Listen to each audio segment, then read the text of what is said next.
আমি কি চাই বুঝি নাকি? যখন বাচ্চাদের সাথে কার্টুন দেখি, এই 7 কি 8,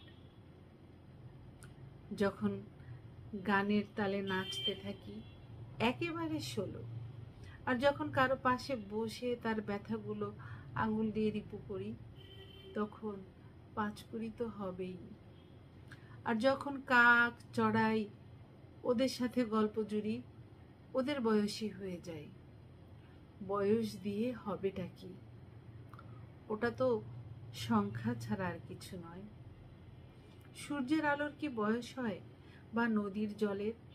সময়ের সাথে সাথে বদল হয়, তাই আমারও হচ্ছে। রাতের পথে দিন চলেছে, অনুভূতির গভীরে তার স্পর্শ। সে হাত বাড়ালেই ধরব, তার ঘরেই তো ফিরব। তাই কতটা বয়স